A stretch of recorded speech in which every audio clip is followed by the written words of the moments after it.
লন্ডনের উদ্দেশ্যে ঢাকা ছাড়ার আগে বিএনপি চেয়ারপারসন ও সাবেক প্রধানমন্ত্রী বেগম খালেদা জিয়া দেশবাসীর কাছে দোয়া চেয়েছেন বলে জানিয়েছেন দলটির মহাসচিব মির্জা ফখরুল ইসলাম আলমগীর।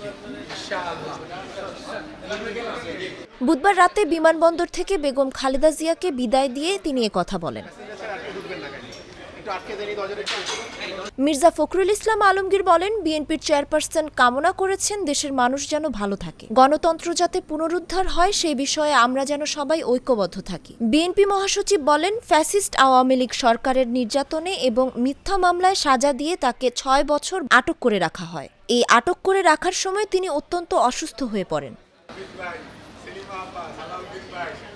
আমরা ফ্যাসিস্ট আওয়ামী লীগ সরকারের প্রধান হাসিনাকে অনুরোধ করেছিলাম তাকে বাইরে চিকিৎসা করতে নিয়ে যাওয়ার জন্য, কিন্তু এই ফ্যাসিস্ট হাসিনা কোনো কথাতেই কর্ণপাত করেননি।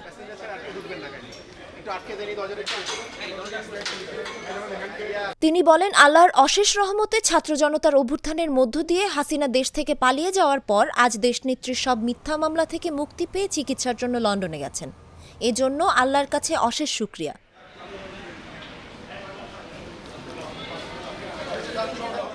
বিএনপি চেয়ারপারসনের ফিরে আসার প্রসঙ্গে মির্জা ফখরুল বলেন, আমরা আশা করছি সুচিকিৎসা নিয়ে বেগম খালেদা জিয়া আবার দেশের মানুষের কাছে ফিরে আসবেন। চিকিৎসা শেষে বেগম খালেদা জিয়া ও তারেক রহমান একসঙ্গে দেশে ফিরবেন এমন প্রত্যাশা করছেন দলটির বিভিন্ন পর্যায়ের নেতারা।